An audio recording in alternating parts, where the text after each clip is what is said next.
Jeudi 10 novembre 2022, La victoire de Christ sur la mort. c'est avec beaucoup de plaisir que nous vous accueillons sur votre chaîne L'Aventure dans la Parole. Que la paix de Dieu soit avec vous aujourd'hui. Nous vous invitons à marquer votre appréciation en cliquant sur le pouce et en vous abonnant pour recevoir des notifications chaque jour. En laissant des commentaires bien sûr sur ce que vous avez compris et puis en partageant au maximum avec vos connaissances. Le texte à mémoriser de la semaine que nous vous invitons à dire avec nous se trouve dans Apocalypse chapitre 1, les versets 17 et 18. Quand je le vis, je tombai à ses pieds comme mort. Il posa sur moi sa main droite en disant « Ne crains point, je suis le premier et le dernier et le vivant. J'étais mort et voici, je suis vivant au siècle des siècles. Je tiens les clés de la mort et du séjour des morts. » Nous le répétons encore une fois, Apocalypse chapitre 1, les versets 17 et 18. Quand je le vis, je tombai à ses pieds comme mort. Il posa sur moi sa main droite en disant « Ne crains point, je suis le premier et le dernier et le vivant. J'étais mort et voici, je suis vivant au siècle des siècles. Je tiens les clés de la mort et du séjour des morts. » Christ, agneau de Dieu, mourant sur une croix. Que se passerait-il si Jésus était simplement mort pour nous, sans ressusciter? Pourquoi la résurrection de Jésus est-elle si importante?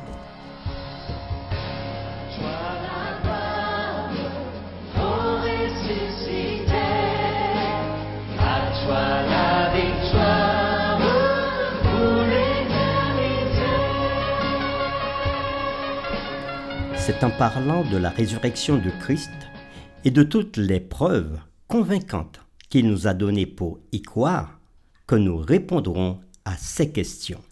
Et aujourd'hui, nous présentons la séquence Les prémices de ceux qui sont morts. L'offrande des prémices, des premiers fruits, était une ancienne pratique agricole en Israël, avec une profonde signification religieuse. C'était une façon sacrée de reconnaître Dieu en tant que pourvoyeur gracieux qui confia à ses intendants la terre où les récoltes étaient prêtes à être moissonnées. On peut voir tout cela dans Exode chapitre 23, verset 19 et Exode chapitre 34, verset 36. Les premiers fruits indiquaient non seulement le début des récoltes, mais également la qualité des produits. Lisons ces textes. Exode chapitre 23, verset 19. Tu apporteras à la maison de l'Éternel ton Dieu les prémices des premiers fruits de la terre. Et Exode chapitre 34, le verset 26 nous dit « Tu apporteras à la maison de l'Éternel ton Dieu les prémices des premiers fruits de la terre. » Prenons maintenant les deux textes suivants. 1 Corinthiens chapitre 15, le verset 20 et Deutéronome chapitre 26, les versets 1 à 11. Et lisons 1 Corinthiens 15, verset 20 à la lumière de Deutéronome 26, 1 à 11. Et nous répondrons à cette question. En quel sens Paul se réfère-t-il au Christ ressuscité comme étant les prémices de ceux qui sont morts? Nous lisons premièrement 1 Corinthiens chapitre 15, le verset 20. Mais maintenant, Christ est ressuscité des morts, il est prémisse de ceux qui sont morts. Et nous lisons maintenant Deutéronome chapitre 26, les versets 1 à 11. Lorsque tu seras entré dans le pays que l'Éternel ton Dieu te donne pour héritage, lorsque tu le posséderas et y seras établi, tu prendras des prémices de tous les fruits que tu retireras du sol dans le pays que l'Éternel ton Dieu te donne. Tu les mettras dans une corbeille et tu iras au lieu que choisira l'Éternel ton Dieu pour y faire résider son nom. Tu te présenteras au sacrificateur alors en fonction et tu lui diras « Je déclare aujourd'hui à l'Éternel ton Dieu que je suis entré dans le pays que l'Éternel a juré à nos pères de nous donner. » Le sacrificateur recevra la corbeille de ta main Tu la déposeras devant l'autel de l'Éternel, ton Dieu. Tu prendras encore la parole et tu diras devant l'Éternel, ton Dieu. Mon père était un araméen nomade. Il descendit en Égypte avec peu de gens, et il y fixa son séjour. Là, il devint une nation grande, puissante et nombreuse. Les Égyptiens nous maltraitèrent et nous opprimèrent, et ils nous soumirent à une dure servitude. Nous criâmes à l'Éternel, le Dieu de nos pères. L'Éternel entendit notre voix, et il vit notre oppression, nos peines et nos misères. Et l'Éternel nous fit sortir d'Égypte à main forte et à bras étendus, avec des prodiges de terreur, avec des signes et des miracles. Il nous a conduits dans ce lieu, et il nous a donné ce pays, pays où coule le lait et le miel. Maintenant, voici, j'apporte les prémices des fruits du sol que tu m'as donnés, ô Éternel. Tu les déposeras devant l'Éternel ton Dieu, et tu te prosterneras devant l'Éternel ton Dieu. Puis tu te réjouiras avec le Lévite et avec l'étranger qui sera au milieu de toi, pour tous les biens que l'Éternel ton Dieu t'a donnés à toi et à ta maison.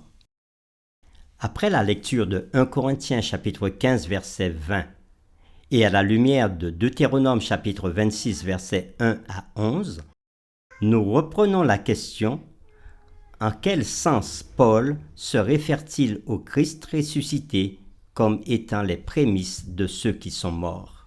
Selon Wayne Grudem, il dit, en désignant Christ comme étant les prémices, Paul utilise une métaphore de l'agriculture pour indiquer que nous serons comme Christ. Tout comme les premiers fruits ou les premières récoltes donnent un aperçu de ce à quoi ressemble le reste de la récolte de ce fruit, de même, Christ en tant que prémisse donne un aperçu de ce à quoi ressemblera notre corps à la résurrection, quand Dieu, dans la moisson finale, nous ressuscitera d'entre les morts et nous mènera en sa présence. Il convient de rappeler que Jésus était sorti de la tombe avec un corps humain glorifié, mais qu'il portait encore les marques de sa crucifixion. C'est ce que nous trouvons dans Jean chapitre 20, les versets 20, puis les versets 24 à 27. Et quand il eut dit cela, il leur montra ses mains et son côté. Thomas, appelé Didyme, l'un des 12, n'était pas avec eux lorsque Jésus vint. Les autres disciples lui dirent donc: Nous avons vu le Seigneur. Mais il leur dit: Si je ne vois pas dans ses mains la marque des clous, et si je ne mets mon doigt dans la marque des clous, et si je ne mets ma main dans son côté, je ne croirai point. 8 jours après, les disciples de Jésus étaient de nouveau dans la maison, et Thomas se trouvait avec eux.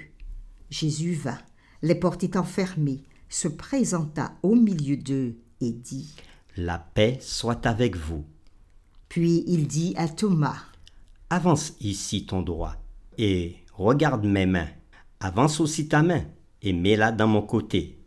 Et ne sois pas incrédule, mais crois. Fin de la lecture.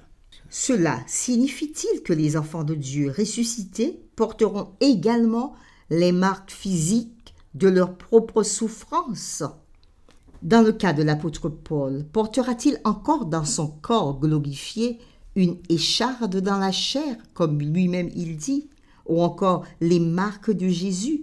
Nous allons lire ces deux expressions, écharde dans la chair et marque de Jésus, que lui-même Paul utilise. 2 Corinthiens 12, verset 7, il y dit: Et pour que je ne sois pas enflé d'orgueil à cause de l'excellence de ces révélations, il m'a été mis une écharde dans la chair, un ange de Satan pour me souffleter et m'empêcher de m'enorgueillir.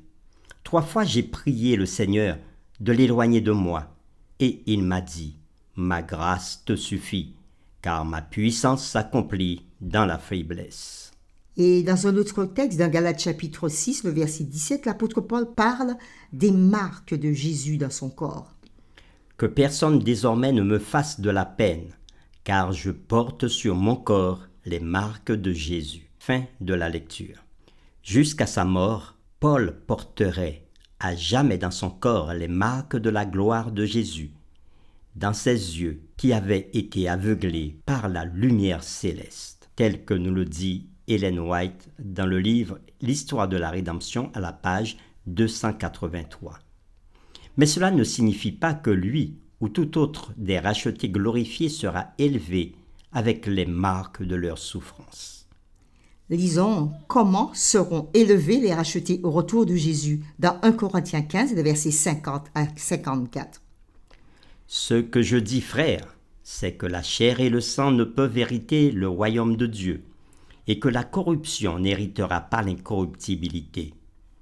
Voici, je vous dis un mystère, nous ne mourrons pas tous, mais tous nous serons changés, en un instant, en un clin d'œil, à la dernière trompette. La trompette sonnera, et les morts ressusciteront incorruptibles, et nous serons changés. Car il faut que ce corps corruptible revête l'incorruptibilité, et que ce corps mortel revête l'immortalité. Lorsque ce corps corruptible aura revêtu l'incorruptibilité, et que ce corps mortel aura revêtu l'immortalité, alors s'accomplira la parole qui est écrite, la mort a été engloutie dans la victoire. Fin de la lecture. Dans le cas de Christ, ces marques de cruauté, il les aura toujours. Chaque trace d'éclos dira l'histoire de la merveilleuse rédemption de l'homme et du prix élevé qu'elle a coûté. Ces marques sont ce qui nous garantit que toutes les nôtres disparaîtront un jour. Pour terminer, méditons ensemble sur cette question. Christ portera à jamais les cicatrices de sa crucifixion. Que révèle cela sur l'amour de Dieu pour nous et le prix de notre rédemption? Comment cela montre-t-il aussi ce que la divinité avait dû investir pour nous sauver? Nous vous invitons à prier avec nous à travers les paroles de ce chant. Merci Père éternel pour ta bonté, ta grâce et ta miséricorde envers nous. Merci parce que dans ton amour infini, tu as prévu comment sauver l'homme et le ramener à la vie. Tu as prévu par la mort et par la résurrection de Jésus de nous racheter. Et tu as fait en Jésus le prémisse de tous ceux qui sortiront un jour du tombeau et qui ressusciteront pour vivre avec toi pendant l'éternité. Et c'est pour cela que nous voulons lui rendre gloire. À toi la gloire, ô ressuscité, à toi la victoire pour l'éternité. Brillant de lumière, l'ange est descendu, il roule la pierre du tombeau qui est vaincu. À toi la gloire, oui, ô ressuscité, à toi la victoire pour l'éternité. Vois-le paraître, c'est lui, c'est Jésus, ton sauveur, ton maître. Oh, ne doute plus, sois dans l'allégresse, peuple du Seigneur, et redis sans cesse que Christ est vainqueur. À toi la gloire, ô ressuscité, à toi la victoire pour l'éternité. Craindrai-je encore, il vit à jamais, celui que j'adore, le prince de paix. Il est ma victoire, mon puissant soutien, ma vie et ma gloire. Oh non, je ne crains rien. À toi la gloire, ô ressuscité, à toi la victoire. pour l'éternité. Oui, à toi la victoire pour l'éternité. Au nom de Jésus-Christ, notre Seigneur, nous avons prié. Amen. Amen.